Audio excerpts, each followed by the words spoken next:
विधानसभेच्या निवडणुका अगदी तोंडावरती आहेत. मी मगाशी महेंद्र थोरवेंच्या विषयी तुम्हाला विचारलं, तुम्ही उत्तर काय दिलं नाहीत, टाळलंच उत्तर.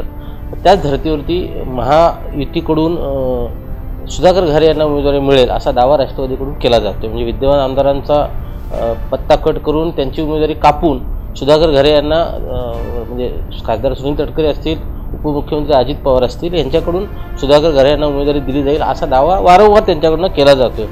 सुधाकर घारे तुमचे कार्यकर्ते आहेत, तुम्हीच त्यांना राजकारणात आणलंय, मोठं केलंय, अनेक वर्ष ते तुमच्यासोबत होते. आज जरी ते वेगळ्या पक्षात असले आणि तुम्ही वेगळ्या पक्षात असला तरी महायुती म्हणून जर सुधाकर घारे यांना उमेदवारी मिळाली तर सुरेश लाड यांची नेमकी भूमिका काय असेल? महायुतीनं निर्णय घ्यायचा आहे. असं होतं की तुमचा प्रश्न तुम्ही सिटिंग MLAच्या विरोधात मागणाऱ्या दुसऱ्या घटक पक्षानं, महायुतीतल्या पक्षानं ती उमेदवारी मागितलेली आहे. उमेदवारी त्यांना मिळाली न मिळाली हा भाग पुढचा असणार आहे. तर त्यावरती आताच आपण एक महायुतीमधल्या उमेदवाराच्या विरुद्ध किंवा उमेदवाराच्या बाजूनं बोलणं उचित ठरत की सिटिंग MLA जेव्हा असतात तेव्हा त्यांच्या विरोधात तुम्ही उमेदवारी मागता तेव्हा तुमच्या पक्षाला ती उमेदवारी मिळाली पाहिजे. उमेदवारी मिळाल्यानंतर तो प्रश्न मागण्याचा जरूर हक्क आहे, परंतु त्यावरती काही बोलणं माझ्यासारख्याला योग्य वाटतं. कर्जत विधानसभा मतदारसंघाचं 3 वेळा प्रतिनिधित्व केलेले सुरेश लाड 6 महिन्यापूर्वी भाजपमध्ये गेले. भाजपमध्ये गेल्यापासून सुरेश लाड भाजपमध्ये ॲक्टिव्ह नसल्याचं चित्र आहे. नुकत्याच झालेल्या लोकसभा निवडणुकीच्या प्रचारात सुद्धा सुरेश लाड ॲक्टिव्ह नव्हते. सुरेश लाड भाजपमध्ये गेले असले तरी ते नाराज आहेत अशा चर्चा सुरू आहेत. सुरेश लाड नेमके नाराज आहेत का? 2-3 महिन्यावरती जी विधानसभेची निवडणूक आली त्या निवडणुकीला सुरेश लाड सामोरे जाणार आहेत का? असे अनेक प्रश्न घेऊन आपण त्यांच्याशी आज संवाद साधणार आहोत. भाऊ, आपलं स्वागत आहे. 6 महिन्यापूर्वी आपण भाजपमध्ये प्रवेश केला आहे, परंतु तुम्ही भाजपमध्ये म्हणावं तसं सक्रिय दिसत नाही आहात. पक्षाचे कार्यक्रम असतील, लोकसभा निवडणुकीचा प्रचार असेल अशा अनेक ठिकाणी तुम्ही दिसत नव्हतात. नेमकं काय कारण आहे? तुम्ही भाजपमध्ये नाराज आहात का? मी बिलकुल नाराज नाही आणि कार्यरतही आहे. अर्थात ज्याप्रमाणे राष्ट्रवादीचा प्रमुख नेता म्हणून, आमदार म्हणून दोन्ही तालुक्यामध्ये आणि जिल्ह्यामध्ये आणि नंतर जिल्हा अध्यक्ष म्हणून जे कार्यरत होतो, त्यामुळे त्यावेळची काम करण्याची पूर्ण जबाबदारी ही माझ्याकडे होती. परंतु नंतर काही कारणास्तव पक्षामध्ये जे काही एकाकी पाडण्याचं काम मला झालं तिथपासून मी दूर आहे. भाजपमध्ये आल्यानंतर मी काम करत नाही किंवा मी शांत आहे नाही, त्याच्या अगोदरच मला जे काही आयसोलेट केलं गेलं होतं तेव्हापासून मी राजकारणामध्ये तेवढा ॲक्टिव्ह नाहीच आहे ना.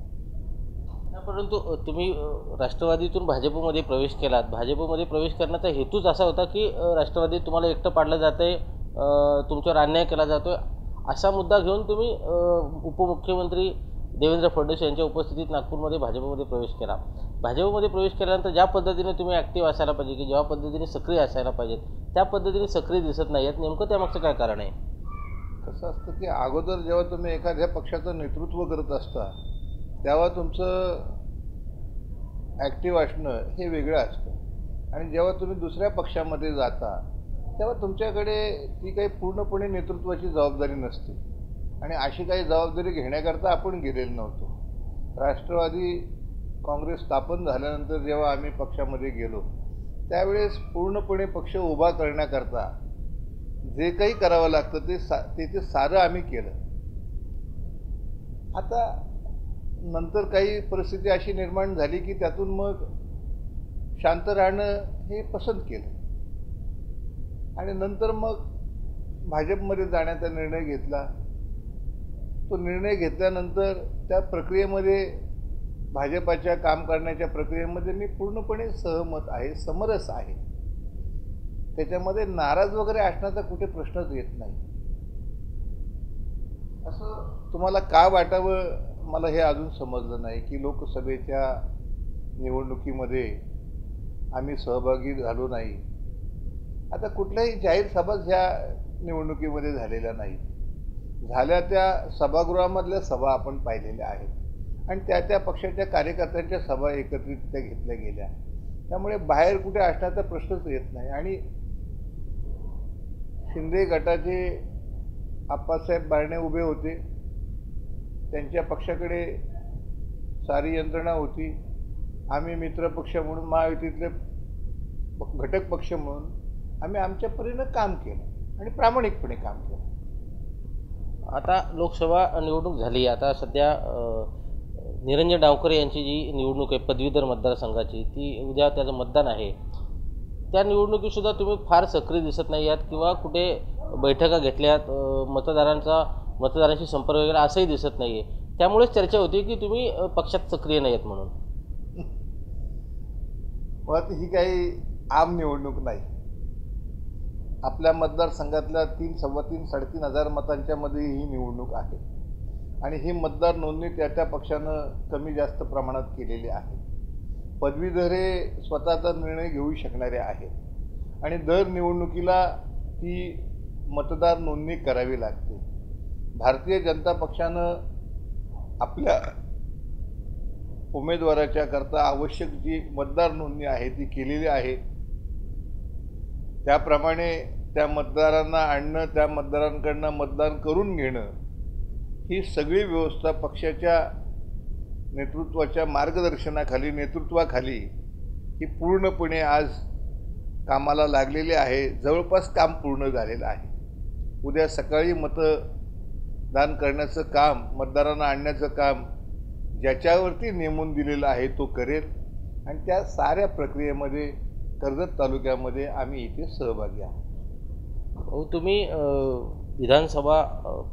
विधानसभेची निवडणूक 5 वेळा या मतदारसंघातून लढवली. 3 वेळा तुम्ही विजय संपादन केला आहे, या मतदारसंघाचं प्रतिनिधित्व केलं आहे. 1999ला राष्ट्रवादी काँग्रेस पक्षाची स्थापना झाली. तुम्ही प्रमुख नेते होतात, तुम्हीच पक्ष कर्जत खालापूरमध्ये वाढवला आहे. असं असताना एक अख्खी संघटना एका बाजूला गेली आहे आणि तुम्ही भाजपमध्ये प्रवेश केला आहे. तुमच्यासोबत म्हणावं त्या पद्धतीचे कार्यकर्ते किंवा नेते तुमच्यासोबत भाजपमध्ये आलेले नाही आहेत. एक वाढवलेला संघटना, कारण शेवटी एखादी संघटना आपण वाढवतो त्यासाठी मेहनत घेतो, कष्ट घेतो. तुम्ही इतकी 25-30 वर्ष त्यासाठी मेहनत घेतलेली आहे. असं असताना एक अख्खी संघटना बाजूला गेली, त्याचं तुम्हाला दुःख वाटतंय का? आणि भाजपमध्ये जाण्याचा निर्णय बरोबर होता की चूक होता, असं काय वाटतं नक्की तुम्हाला? अजितदादा पवार साहेबांपासून बाजूला झाले. एवढं जर का राजकारण घडत असेल तर आपण आपल्या इथे पक्ष वाढवला, पक्ष मोठा केला, कार्यकर्त्यांना आपण घडवलं, कार्यकर्त्यांना त्या पदावरती सन्मानानं बसवण्याचं काम केलं आणि त्यांच्याकडून जर का ते जर आपल्याला विचारत नसतील, बोलत नसतील किंवा ते काही नेतृत्वाबरोबर वेगळं काही करून जर का वेगळ्या प्रकारे राजकारण करत असतील तर स्वाभिमानी कार्यकर्ता गप्प राहण्याचंच काम करत असतो. आणि मग घडवलेला पक्ष, घडवलेले लोक आपल्याबरोबर आले नाही याचं दुःख शल्य का वाटावं? जर का पवार साहेबांच्या बरोबरनं जर का काम करणारे त्यांचे अनेक सहकारी त्यांना सोडून गेले, पवार साहेबांनी पक्ष स्थापन केला, पवार साहेबांनी पक्ष उभा केला आणि अशा एका वेगळ्या आजारपणामधनं सुद्धा त्यांनी पक्षाला सक्षम असं नेतृत्व दिलं, सहकाऱ्यांना मोठं करण्याचं काम केलं. ते सहकारी जर त्यांच्यापासून दूर गेले असतील तर माझ्यापासून काही कार्यकर्ते दूर गेले याचं मला दुःख आणि शल्य का वाटावं? का मी त्याचं भांडवल करत बसावं? शेवटी पक्षाला पंख फुटले की तो उडत असतो. आईवडिलांनी लहानाचं मोठं केल्यानंतर, मोठं झाल्यानंतर मुलं आपापल्या विश्वामध्ये रमून जातात. ते आईवडिलांना सोडूनही आपल्या संसारामध्ये रमून जातात. असंच असतं. किती माणूस अगोदर प्रिय असेल, नंतर प्रत्येकाला प्रत्येकाच्या दिशा सापडल्यानंतर तो त्या दिशेने जात असतो. आता जर का माझ्या शहराच्या अध्यक्षाला फोडण्याकरता मान्यवर नेते जर का फोन करत असतील की ते जर का कडेने गेले तर ते ओळखू शकणार नाहीत त्या कार्यकर्त्याला, अशांना घरोघरी फोन करण्याचं काम करून माझ्यापासून दूर करण्याचं जर काम केलं असेल तर त्याचं मी वाईट का वाटतं? कारण मी कुठल्याही सत्तेमध्ये नाही, माझ्याकडे कुठल्याही पक्षाचं स्थान नाही. मग जर का मी उरलेली राष्ट्रवादी घेऊन काम करण्याचा प्रयत्न करत होतो त्याचं यांना एवढं वाईट का वाटावं? पक्षापासून मूळ पक्षापासून ते बाजूला झालेले होते, पण माझ्या जवळच्या सहकाऱ्यांना, माझ्या गावातल्या सहकाऱ्यांना माझ्यापासून तोडण्यामध्ये एकेकाळी आम्ही एकत्रित असणाऱ्या सर्वांनी एकत्रित काम केलेल्या असणाऱ्या नेत्यांनी आणि कार्यकर्त्यांनी त्यांना फोन नंबर द्यायचे आणि त्यांनी फोन करायचे आणि माझ्यापासून त्या कार्यकर्त्यांना तोडायचं. तर स्वाभाविकपणे माझ्यापेक्षा ते मोठे आहेत, त्यांच्याकडे सत्ता आहे, सुरेश लाडकडे काहीच नाही आहे, मग त्याच्याबरोबर का राहावं असा प्रश्न जेव्हा नेते त्या कार्यकर्त्यांना विचारत होते तेव्हा ते कार्यकर्ते त्यांच्याबरोबर गेले. आता कोण एखाद दुसरा नसेल त्यांच्याकडे गेला, माझ्याबरोबर राहिला असेल तर मला त्याचा आनंद आहे. जे कोणी माझ्याबरोबर कार्यकर्ते राहिले असतील त्यांना घेऊन मी माझं काम करण्याचा प्रयत्न करतो. भाऊ, तुम्ही अनेक वर्ष म्हणजे राजकारणात सक्रिय झाल्यापासून पुरोगामी विचाराचं समर्थन केले. पवारसाहेब असतील, तत्कालीन काँग्रेस पक्ष असेल, ह्या पुरोगामी विचाराच्या पक्षासोबत तुम्ही राहिला आहे. आता तुम्ही भाजपबरोबर गेलात, जो भाजप हा कट्टर हिंदुत्ववादी पक्ष आहे.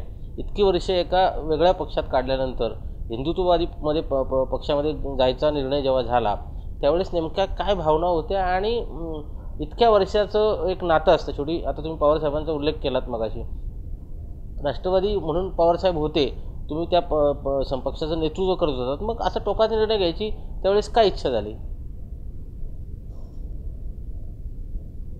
तुम्ही एक पत्रकार आहात, संपादक आहात आणि एका राजकीय पक्षाचे नेते आहात, याचं तुम्हाला विस्मरण होतं.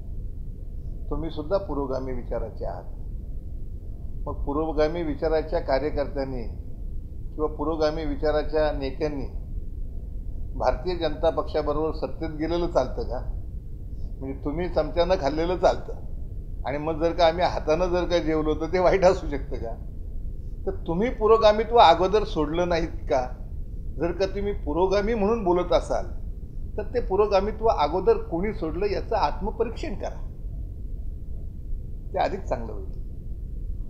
आता महायुती एकत्र काम करते, विधानसभेच्या निवडणुका तोंडावरती आहेत. सर्वसामान्य लोकांना असं वाटतं की पुन्हा सुरेश लाड विधानसभेत दिसले पाहिजेत. तुमचा सगळा कार्यकाळ लोकांनी पाहिला आहे आणि तुम्ही कधी कोणाला त्रास दिलेला नाही आहे. ज्या पद्धतीने काम केलं पाहिजे एका आमदाराने त्या पद्धतीने काम करण्याचा प्रयत्न केला आहे. भले विकास कामांच्या बाबतीत पुढं मागं झाला असेल, कारण ज्या वेळेस तुम्हाला संधी मिळेल त्यावेळेस 2 वेळा तर विरोधातली सरकार होती. 2004चं, 2009चं असेल किंवा आत्ताचं 19चं असेल, 14चं असेल, तर त्यावेळेस तुम्हाला ते काम करता आलं नव्हतं. परंतु लोकांना असं वाटतं सुरेश लाड पुन्हा विधानसभेत दिसले पाहिजेत. तर तुम्ही भाजपमध्ये जायचा निर्णय घेतला. भाजपने तशा प्रकारचं आश्वासन तुम्हाला दिलं आहे का? आणि विधानसभेची निवडणूक तुम्ही नेमकी म्हणजे लढणार आहात किंवा काय, कशा प्रकारचं नियोजन असणार आहे? भाजपमध्ये मी उमेदवारी मिळणार आहे किंवा मला उमेदवारी कबूल केली म्हणून मी काही गेलेलो नाही किंवा मला त्यांनी घेतलेलं नाही, हा विषयच मुळात येत नाही. राष्ट्रवादीमध्ये असताना जर का पर्यायी उमेदवार शोधण्याचा नेतृत्वानं आणि कार्यकर्त्यांनी त्यावेळेस प्रयत्न केला होता, तर मग मी भाजपाकडनं उमेदवार असावा किंवा मी पुढल्या विधानसभेचा उमेदवार असावा, आता असं का लोकांनी बोलावं आणि तुम्ही तरी का तसं बोलावं? तर त्याच वेळेस जर का उमेदवार वेगळे ठरवण्याचं काम झालं होतं, तर मग आता तुमच्याकडनं मी उमेदवार असू शकत नाही आणि मी भाजपकडनं उमेदवार असावा अशी अपेक्षा ठेवणं म्हणजे तुमचं पक्षभेदी वागणं नाही का, बोलणं नाही का? सर्वसामान्य लोकांना असं वाटतं की तुम्ही विधानसभेत उमेदवार असलं पाहिजे. सर्वसामान्य लोकांना खूप काही चांगलं वाटतं, पण सगळ्याच गोष्टी काही सर्वसामान्य माणसाच्या म्हणण्याप्रमाणे वागण्याप्रमाणे होत नसतात. ते बिचारे भाबडे असतात. ज्यांच्याकडे धनशक्ती आहे, धनशक्तीच्या जोरावरती निवडणुका आता लढल्या जातात. जी जनशक्ती आहे ती बिचारी गरीब आहे. जनशक्तीकडे तेवढं बळ नसतं, हे धनशक्तीकडे असतं. त्यामुळे त्यांना विचारांना काय वाटत असेल, त्यांच्या वाटण्याला, त्यांच्या विचाराला मी सलाम करेन, पण सगळ्याच गोष्टी काय त्यांच्या मनाप्रमाणे होत नसतात, ते आपण कुठेतरी स्वीकारलं पाहिजे. पण तुम्ही धनशक्ती जनशक्तीचा उदाहरण देताय, पण निलेश लंकेचं आता लेटेस्ट उदाहरण आहे. दक्षिण नगर लोकसभा मतदारसंघातून सुजय विखेंसारखा तगडा आर्थिकदृष्ट्या सक्षम असलेला उमेदवार असताना सुद्धा निलेश लंके खासदार झाले. म्हणजे आर्थिक जर का विचार करायचा झाला तर निलेश लंके कुठेही त्या बरोबरीत सुद्धा नव्हते, तरी निलेश लंके खासदार होते. त्यामुळे तुम्हाला असं का वाटतं की तुम्ही इथले उमेदवार नसाल किंवा तुम्ही इथून पुन्हा आमदार होणार नाहीत, असं वाटायचं काही कारण असण्याचं काय, म्हणजे काय असं वाटतं तुम्हाला? निलेश लंकेंनी अजितदादा पवारांना सोडून पवार साहेबांच्याकडे आले आणि त्यांनी उमेदवारी घेतली. त्यांचं सर्वसाधारण वागणं सामान्य माणसाला आवडलेलं होतं आणि एका मोठ्या शक्तीशी ते लढले. त्यांच्यासोबत सर्वसामान्य माणसं राहिली, काही अदृश्य शक्ती त्यांच्याबरोबर राहिली आणि 4 पिढ्यांचं समृद्ध असं राजकारण ज्यांनी केलं त्यांना ह्या निवडणुकीमध्ये पराभव पाहावा लागला. हे जनशक्तीनं केलेलं काम आहे, हे निश्चितपणे आपण मान्य करतो. जेव्हा जनता निवडणूक हातामध्ये घेते तेव्हा काही चमत्कार घडत असतात, हे मान्यही करतो. मग त्याच धर्तीवरती कर्जत विधानसभा मतदारसंघामध्ये तुम्ही 25 वर्ष सतत लोकांच्यात आहात, लोकांच्या सुखदुःखात आहात. तुम्हाला लोकांनी पुन्हा सभेमध्ये जावं असं वाटत असताना तुमची भूमिका नकारात्मक काय? तुम्हाला स्वतःला का वाटत नाही की आपल्याला लढायचं आहे? भाजप असेल किंवा अन्य काय असेल, पण लोकांच्या ज्या भावना आहेत सर्वसामान्यांच्या, राजकीय पक्ष आपण बाजूला ठेवू, सर्वसामान्यांना वाटतं की सुरेश लाड यांच्यासारखा एक चांगला उमेदवार, म्हणजे तुम्ही निष्कलंक आहात, कुठलाही डाग 3 वेळा आमदार असलेले तुमच्यावरती नाही आहे, कुठलाही गैरव्यवहाराचा आरोप नाही. असं असताना लोकांना लोकांच्या ज्या भावना आहेत त्या भावनांना समर्थन करावं असं तुम्हाला वाटत नाही का? येणारा काळ ती गोष्ट ठरू शकतो. आपण उगाचच स्वप्नरंजन करणं हे मला काही योग्य वाटत नाही आणि जनतेच्या मनामध्ये काय आहे हे समजण्याकरता काही अवधी द्यावा लागतो. मी पूर्णपणे सत्तास्थानाच्या पासून बाजूला राहून काम करतोय, त्यामुळे एवढी काही माझी आता जनतेशी जवळीक राहिलेली नाही. ज्या काळामध्ये मी आमदार होतो त्या काळामध्ये मंजूर झालेली कामं, मग ती जिल्हा नियोजन मंडळातून असतील, जिल्हा परिषदेतून असतील, ती सारी कामं कार्यकर्त्यांना देण्याचं काम त्या काळामध्ये मी केलं. नंतरच्या काळामध्ये जी काही कामं मिळाली, कामं त्यांनी केली, त्यामुळे कार्यकर्त्यांचं जे मन असेल, मनोगत असेल ते कार्यकर्ते ठरवतील किंवा जनता ठरवेल. परंतु या बऱ्याचशा लोकांना कामं देण्याच्या, कामं करण्याच्या ह्या प्रक्रियेतनं मी थोडा बाजूला झालेलो होतो 4-5 वर्ष. ते आपल्याला नाकारता येणार नाही. त्यामुळे आता लोकांच्या मनात नेमकं काय आहे ते लोक ठरवतील. आपण त्याबद्दल अति आत्मविश्वास दाखवणं योग्य ठरणार नाही. तुम्ही लोकसभा निवडणुकांचा निकाल जर आपण पाहिला तर महायुती आणि महाविकास आघाडी अशी लढत महाराष्ट्रात झाली. महाविकास आघाडीला अत्यंत चांगलं, म्हणजे 30 जागा त्यांनी जिंकल्या, सांगलीची जागा पकडली तर 31 जागा होतात. म्हणजे अशा पद्धतीचं एक चांगलं मोठं यश महाविकास आघाडीला मिळालं आहे. भाजपला केवळ 9 जागांवरती समाधान मानावं लागलं महाराष्ट्रामध्ये. अर्थात पंतप्रधान असलेल्या नरेंद्र मोदींनी खूप सभा घेतल्या होत्या, तरी 9 जागांवरती त्यांना विजय मिळाला.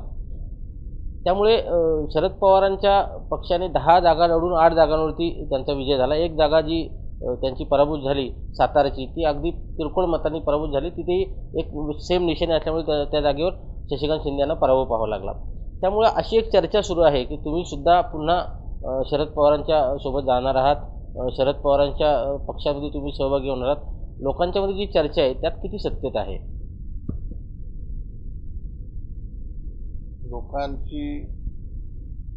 लोकांमध्ये काय चर्चा आहे मला काय माहीत नाही.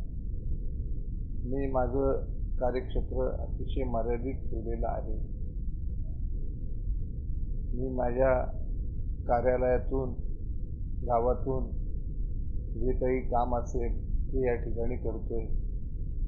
खूप दिवस झाले, खूप महिने झाले मी मुंबईलाही गेलेलो नाही किंवा खंडाळा घाटही पार केलेला नाही. त्यामुळे अशा गोष्टी ज्या काही उठवल्या जातात, आता मी पवारसाहेबांच्या पक्षामध्ये होतो, अजितदादा बाजूला झाले, त्यांचे सहकारी बाजूला झाले, तरी उरलेल्या राष्ट्रवादीला घेऊन, कारण तेव्हा तुम्ही असे म्हणायचे कुत्सिकपणे की उरलेली राष्ट्रवादी घेऊन काम करत होते. पण त्याच्यामध्ये सुद्धा जर का आम्हाला अडथळे निर्माण करण्याचं काम केलं असेल, तर शेवटी जे काही उरलेले कार्यकर्ते असतील त्यांना न्याय देण्याच्या भूमिकेतून एका वेगळ्या विचारानं भाजपामध्ये गेलो आणि भाजपामध्ये काम करत राहिलो, तर आता पुन्हा तुम्ही ही चर्चा सुरू केली. म्हणजे अगोदर एकत्रित राष्ट्रवादी होती तेव्हाही उठवलं, मी भाजपमध्ये चाललोय. राष्ट्रवादीतून जे नेते बाजूला झाले, उरलेल्या राष्ट्रवादीमध्ये राहिलो आम्ही, तिथेही आम्हाला तुम्ही सुखानं जगू दिलं नाही, सुखानं काम करू दिलं नाही, आणि आता आम्ही इथे कुठे स्थिर स्थावर झालोय. जाणीवपूर्वक असं बोलणं आहे असं मला वाटतं. लोकबरोबर जाण्याचा आणि कुठल्या पक्षात जाण्याचा आता असा कुठलाही विचार केलेला नाही. मी भारतीय जनता पक्षाबरोबर काम करण्याचा निर्णय घेतलेला आहे. काही कामं करण्याचा प्रयत्न करतोय. तालुक्याच्या हिताच्या दृष्टीनं जे काही प्रकल्प आहेत, त्या प्रकल्प विशेषतः कोंढाणा प्रकल्प असेल तो व्हावा आणि तो राज्य सरकारनं करावा अशी माझी आग्रही मागणी आहे. सुरुवातीपासून होती, त्याला तुम्ही चांगले परिचित आहात. आजही ती माझी मागणी आहे, ती तालुक्याच्या हिताच्या दृष्टिकोनातून आहे. विकास कामं सगळेच करतायत, ती पुढे निघणारच आहेत, होणारच आहेत. झालेली कामं जुनी होणार आहेत, नवीन कामं करावी लागणार आहेत. ते कधीच काम थांबत नाही. परंतु महत्त्वाचे जे काही प्रकल्प आहेत त्या दृष्टिकोनातून काम होणं हे यात मी स्वतःला गुंतवून घेतलेलं आहे. त्यामुळे अशा काही गोष्टींकडे लक्ष देणं किंवा अशा गोष्टीवरती विश्वास ठेवणं हे काही मला न पटणार आहे. तुम्ही नागपूरला ज्यावेळेस प्रवेश केला तर त्यावेळेस काही विकास कामांची यादी दिल्याची चर्चा आहे. त्यात कर्जतची काही कामं होती, खालापूरची काही कामं होती. 6 महिन्यापेक्षा जास्त काळ लोटला आहे. ती कामं झाली आहेत का, किंवा ती कोणत्या स्टेजवर आहेत, किंवा ज्या पद्धतीने तुम्हाला आश्वासन दिलं होतं त्या पद्धतीने ती कामं होणार आहेत का भविष्यात? त्यावेळेस ते काही बजेट सेशन झालं, कामांची मागणी ही निश्चितपणे असते, आजही ती आहे. आपल्या सगळ्याच मागण्या, सगळीच कामं आपल्याकडनं होतील असं काही आपण अपेक्षित नाही. शिंदे गटाचे आमदार आहेत, अजितदादा पवारांचे नेते इथे आहेत, त्यांच्याही पक्षाच्या माध्यमातून काही कामं मागणी केली जातात आणि या सगळ्याच कामांना न्याय मिळेल असं मी मानू शकत नाही, म्हणू शकत नाही. परंतु अगोदरचं जे काही फेब्रुवारीमध्ये अधिवेशन झालं, ते अधिवेशन हे पुरवण्या मागण्या मंजूर करण्याकरता, कारण लोकसभेची निवडणूक लागत होती आणि पुढच्या ज्या काही 1 एप्रिल नंतर रुपया जरी खर्च करायचा असेल तरी त्याला मंजुरी असली पाहिजे नियमाप्रमाणे विधानसभेची. पुरवण्या मागण्या मंजूर करण्याकरता ते त्यावेळेस अधिवेशन झालं. त्यामध्ये कुठल्याही प्रकारची कामं, कुठल्याही प्रकारची मंजुरी दिली गेलेली नाही, पण त्या पुरवण्या मागण्या सादर करण्याकरता ते अधिवेशन होतं. अगोदरची जी कामं मंजूर झाली असतील त्यांना लागणारी रक्कम त्यावरती मंजूर करणं, या कामाकरता ते अधिवेशन होतं. आता येणाऱ्या अधिवेशनामध्ये आपण त्या कामांचा पाठपुरावा करतोय. कामं मिळाली तर ते अधिक चांगलं होईल असं वाटतं. तुम्ही 1999ला पहिली विधानसभेची निवडणूक लढवली, 2019ला 5व्यांदा तुम्ही निवडणुकीला सामोरा गेलात. ज्या विधानसभेच्या निवडणुका झाल्या आहेत त्या सगळ्या निवडणुकांमध्ये विरोधी पक्ष म्हणून शिवसेना तुमच्यासमोर, शिवसेनेसमोर तुम्ही त्या निवडणुका सगळ्या लढवलेल्या आहेत. आता लोकसभेची निवडणूक झाली, तुम्ही पहिल्यांदाच कदाचित श्रीरंग बारणे यांचं काम केलं असेल, धनुष्यबाणासमोरचं बटन महायुती म्हणून दाबलं असेल. विधानसभेची निवडणूक अगदी 3-4 महिन्यांवरती आहे. महायुती म्हणून जर अशीच परिस्थिती राहिली, कारण लोकसभेचा निकाल पाहता महायुती अशी एकत्र राहील आणि एकत्र निवडणुकांना सामोरं जाईल असं सध्या तरी चित्र आहे. भविष्यात काय होईल ते होईल, परंतु महायुती अशीच राहिली. ज्या महेंद्र थोरवेंच्या विरोधात तुम्ही 2 निवडणुका लढवल्यात, 14 असेल, 19 असेल, एक निवडणूक तुम्ही जिंकली, एक निवडणूक महेंद्र थोरवेंनी जिंकली. तर त्या महेंद्र थोरवेंची तुम्हाला काम करायची वेळ आली तर तुम्ही त्यांचं काम करणार आहात का, महायुती म्हणून त्यांच्यासोबत राहणार आहात का? येणाऱ्या निवडणुकीबद्दल चित्र काही स्पष्ट अजून झालेलं नाही. तुम्ही जे काही आडाखे बांधता की जवळपास महायुती होईल, आज महायुती आहे, ती राहावी असा प्रयत्न नेतृत्व निश्चितपणे करेल. उरला प्रश्न मला त्यांनी पाडलं त्यांचं मी काम करावं का, हा प्रश्न आहे. तुम्हाला मुद्दाम आठवणीकरता सांगतो की मी 85, 90 आणि 95 या निवडणुकीमध्ये ज्या उमेदवारांचं काम केलं त्या उमेदवारांच्या विरुद्ध निवडणूक लढवणारे त्यातले माझे अनेक नातेवाईक होते. परंतु मी माझं ध्येय, माझं धोरण हे कायम ठेवलं आणि जे पक्षानं दिलेले उमेदवार आहेत त्यांचं प्रामाणिकपणे काम केलं. योगायोगानं 99 साली मला राष्ट्रवादी काँग्रेसकडनं उमेदवारी मिळाली. त्यावेळेस हे तिन्ही उमेदवार मूळ काँग्रेसमध्ये होते, ते राष्ट्रवादीमध्ये काही आलेले नव्हते, त्यामुळे त्यांनी माझं काही काम केलेलं नाही. त्यावेळेस वसंतराव भोईर 99ला उभे राहिले, 4ला संतोष भोईर उभे राहिले आणि नंतर मग तटकरे साहेबांच्या, अजितदादांच्या नेतृत्वाखाली त्यांनी राष्ट्रवादीमध्ये प्रवेश केला आणि 9 साली त्यांनी माझं काम केलं.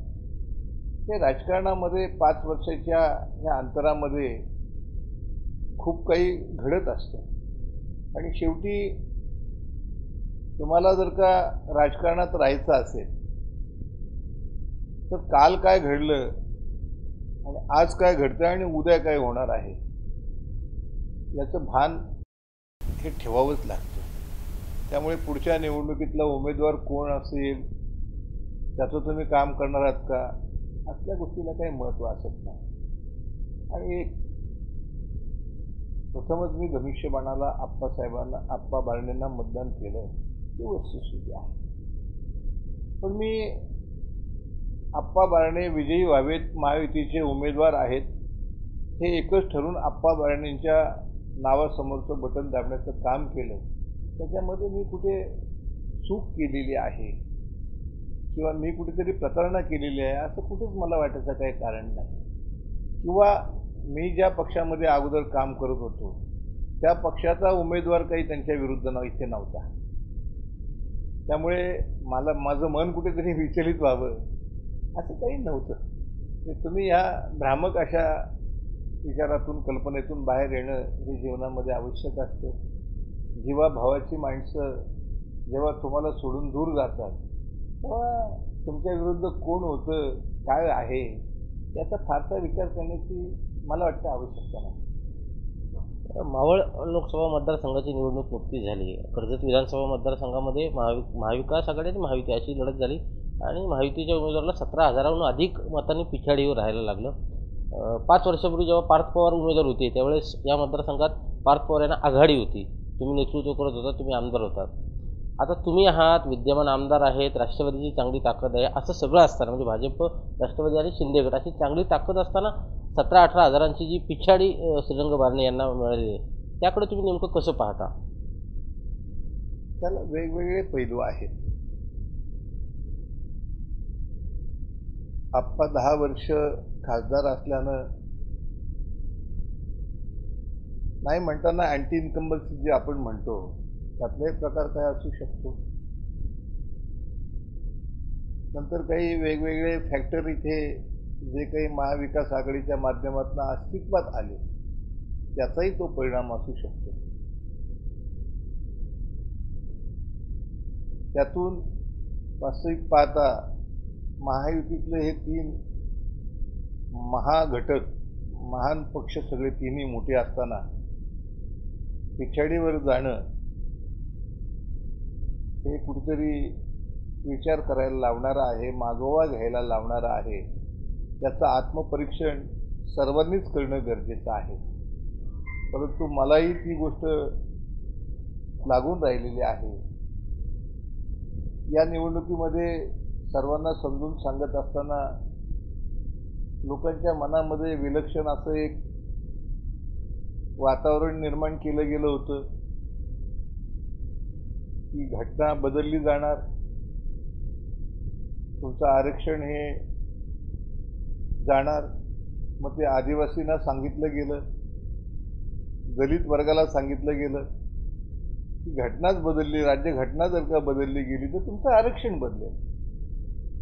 असं जे काही परसेप्शन केलं गेलं त्याच्यामुळे परंपरागत असणारा जो काही मतदार होता तो विचलित झाला आणि त्यांनी मग कुठेतरी एक निर्णय असा घेतला, म्हणजे समोरच्या उमेदवाराला कमी महत्त्व मी देत नाही, परंतु बारण्यांना आप्पांना मतदान कमी होणं, पिछाडीवर जाणं त्यामध्ये हे एक कारण प्रमुख आहे. विधानसभेच्या निवडणुका अगदी तोंडावरती आहेत. मी मगाशी महेंद्र थोरवेंच्या विषयी तुम्हाला विचारलं, तुम्ही उत्तर काय दिलं नाहीत, टाळलंच उत्तर. त्याच धर्तीवरती महायुतीकडून सुधाकर घारे यांना उमेदवारी मिळेल असा दावा राष्ट्रवादीकडून केला जातो. म्हणजे विद्यमान आमदारांचा पत्ता कट करून त्यांची उमेदवारी कापून सुधाकर घारे यांना म्हणजे खासदार सुनील तटकरे असतील, उपमुख्यमंत्री अजित पवार असतील यांच्याकडून सुधाकर घारे यांना उमेदवारी दिली जाईल असा दावा वारंवार त्यांच्याकडून केला जातो. सुधाकर घारे तुमचे कार्यकर्ते आहेत, तुम्हीच त्यांना राजकारणात आणलंय, मोठं केलंय, अनेक वर्ष ते तुमच्यासोबत होते. आज जरी ते वेगळ्या पक्षात असले आणि तुम्ही वेगळ्या पक्षात असलात तरी महायुती म्हणून जर सुधाकर घारे यांना उमेदवारी मिळाली तर सुरेश लाड यांची नेमकी भूमिका काय असेल? तो महायुतीनं निर्णय घ्यायचा आहे ना. असं होतं की तुमचा प्रश्न तुम्ही सिटिंग MLAच्या विरोधात मागणाऱ्या दुसऱ्या घटक पक्षानं, महायुतीतल्या पक्षानं ती उमेदवारी मागितलेली आहे. उमेदवारी त्यांना मिळाली न मिळाली हा भाग पुढचा असणार आहे. तर त्यावरती आताच आपण एक महायुतीमधल्या उमेदवाराच्या विरुद्ध किंवा उमेदवाराच्या बाजूनं बोलणं उचित ठरत नाही. की सिटिंग MLA जेव्हा असतात तेव्हा त्यांच्या विरोधात तुम्ही उमेदवारी मागता तेव्हा तुमच्या पक्षाला ती उमेदवारी मिळाली पाहिजे. उमेदवारी मिळाल्यानंतर तो प्रश्न आहे, मागण्याचा जरूर हक्क आहे, परंतु त्यावरती काही बोलणं माझ्यासारख्याला योग्य वाटतं. लोकसभा निवडणुकीत जर आपण विचार केला तर शिंदे गटांच्या अनेक विद्यमान खासदारांच्या उमेदवाऱ्या कापण्यात आल्या. म्हणजे त्यात भावना गवळीसारख्या यवतमाळच्या खासदारांच्या 5 वेळा खासदार होत्या. हेमंत पाटील हिंगोलीचे खासदार, अशा अनेक नावं घेता येतील की ज्यांना त्यांच्या विरोधात सर्वे होता आणि त्यामुळे त्या उमेदवाऱ्या कट झाल्या. तशी परिस्थिती निर्माण झाली तर तुमची भूमिका काय असेल? स्पष्ट तुम्ही काय भूमिका घ्याल? महायुतीच्या सोबत राहणार किंवा कशा पद्धतीची भूमिका असेल? महायुती जो निर्णय घेईल तो मला मान्य असेल. आता आपण तुमच्या विधानसभेकडे जाऊ की जेणेकरून लोकांच्या ज्या भावना आहेत मी मगाशी म्हणून तुम्हाला सांगितल्या. जर सुरेश लाड उमेदवार असतील, सुरेश लाड यांना जर का पक्षाने संधी दिली तर सुरेश लाड कर्जत विधानसभेची निवडणूक लढवणार आहेत का? कारण गेली 4.5 वर्ष तुम्ही लोकांना संभ्रम होईल अशाच प्रकारचं स्टेटमेंट वारंवार केलं आहे. ठाम तुमची भूमिका लोकांपर्यंत गेलेली नाही आहे. लोकांना म्हणजे मी सुद्धा अनेकदा तुमच्याशी बोललो आहे, अनेकदा आपण बोललो आहे, एकत्र इंटरव्ह्यू झाले तुमचे वेगवेगळ्या ठिकाणी, पण तुम्ही ठामपणे विधानसभेची निवडणूक लढणार की नाही हे सांगितलेलं नाही आहे. तर आज सांगूनच टाका की सुरेश लाड कर्जत खालापूरची निवडणूक लढणार आहेत की नाही? जे माझ्या हातामध्ये नाही आहे ते मी कसं सांगू शकतो? मी जबाबदार कार्यकर्ता आहे, मी निवडणूक लढणार असं मी कसं म्हणू शकतो? प्राप्त परिस्थितीमध्ये पक्ष जो निर्णय घेईल त्यानुसार मी काम करेन. पक्षाने तुम्हाला जेव्हा तुम्ही प्रवेश केला तेव्हा पक्षाने काही शब्द दिले असतील, काही आश्वासने दिली असतील? काही आश्वासन दिले नाहीत. माझी प्रमुख मागणी होती कोंढाणा धरण राज्य शासनानं घ्यावं आणि राज्य शासनाच्या ते मालकीचं असावं. मोरबे प्रकल्पावरनं आलेला जो अनुभव आहे तिथे आपण आज कसे परके आहोत. आज आपल्याला त्या धरणाच्या कडेला सुद्धा जाण्याची परवानगी नाही, तिथलं पाणी आपल्याला मिळू शकत नाही आणि अशाच भविष्यामध्ये जर का सिडकोला हे धरण बांधलं गेलं, सिडकोकडनं गेलं तर आपल्याला पाणी येणार नाही. आणि एक समज आहे, पाझर तलाव नाही येते, पाणी नदीला येत नाही, अजिबात त्याचा पाझर होत नसतो. त्याचा बांध इतका रुंद असतो आणि मजबूत असतो की नंतर नोव्हेंबर नंतर पावसाळा जेव्हा संपतो तेव्हा येणारं पाणी जे काही आपलं वरनं येत असतं ते सर्व येणारं पाणी बंद होतं आणि नदी कोरडी पडते हे अनुभवानं आपण घेतलेलं आहे. त्यामुळे जर का तालुक्याचं हित पाहायचं असेल तर कोंढाणे धरण हे राज्य शासनानं घ्यावं, ही गेल्या 4.5 वर्षातली माझी मागणी सातत्यानं पक्षाकडे राहिलेली आहे. मग राष्ट्रवादी काँग्रेस पक्षामध्ये होतो, महाविकास आघाडीचं सरकार होतं, त्यावेळेसही ती मागणी होती, आजही ती मागणी आहे. आणि ती एक मागणी घेऊन मी उपमुख्यमंत्री आणि त्या खात्याचे मंत्री महोदय यांना सांगितलं. त्यांनी त्या बाबतीत सकारात्मक विचार करण्याचं कबूल केलेलं आहे. त्यावरती ते ठामपणे आहे. बाकी कुठल्याही प्रकारची कबुली किंवा काही आता आहे. आणि राजकारणामध्ये अशा कुठल्या गोष्टी घडत नसतात आणि राजकारणामध्ये असे काही शब्द दिले जात नाहीत. शब्द दिलेले कधी पाळले जात नसतात याची मला पूर्ण कल्पना आहे. त्यामुळे अवास्तव मागायचं नाही, अवास्तव कोणी कबूल केलं त्याच्यावरती विश्वास ठेवायचा नसतो. फक्त कोंढाणे धरण हे माझ्या दृष्टीनं महत्त्वाचं आहे, तालुक्याच्या दृष्टीनं महत्त्वाचं आहे, म्हणून त्या मागणीवरती मी प्रवेश केलेला आहे. तर आपण बघतोय की गेली 35-40 वर्ष राजकारणात असल्यामुळे अगदी मुरब्बी राजकारणी असलेले सुरेश लाड आपल्या मनाचा थांगपत्ता लागू देत नाहीत. विधानसभेची निवडणूक ते लढतील किंवा नाही लढतील असे जे प्रश्न आहेत त्यावरती त्यांनी सस्पेन्स कायम ठेवला आहे. कोंढाणे धरणाचा जो प्रश्न आहे त्याच्यावरती त्यांनी अनेक वर्ष संघर्ष केला आहे, सत्तेत असतानाही केला आहे, स्वतः आमदार असताना त्यांनी एक पदयात्राही काढली होती. त्यामुळे कोंढाणे धरणाचा प्रश्न घेऊन आपण भाजपमध्ये गेलो आहे असं त्यांचं म्हणणं आहे. विधानसभेच्या निवडणुका अगदी तोंडावरती आहेत, त्यामुळे महायुती राहील न राहील अशा चर्चा असताना या मतदारसंघात चौरंगी किंवा पंचरंगी विधानसभेची निवडणूक होईल असंही बोललं जातं आहे. त्यामध्ये सुरेश लाड उमेदवार असतीलच असंही अनेकांचं म्हणणं आहे. उमेदवार सुरेश लाड असतील की नाही म्हणजे अजून ते ठामपणे सांगायला तयार नाहीत की उमेदवार असेल, परंतु विधानसभेची निवडणूक तोंडावरती आहे. आगामी काळात खूप राजकीय घडामोडी घडतील. महाराष्ट्राच्या राजकारणात, देशाच्या राजकारणात जशा घडामोडी घडल्यात तशाच घडामोडी कर्जत खालापूरमध्ये घडतील आणि या मतदारसंघात चौरंगी पंचरंगी लढत पाहायला मिळेल अशी चर्चा आहे. सुरेश लाड नेमकी काय भूमिका घेतात याची वाट आपल्याला विधानसभेची निवडणूक जाहीर होईपर्यंत पाहावी लागणार आहे.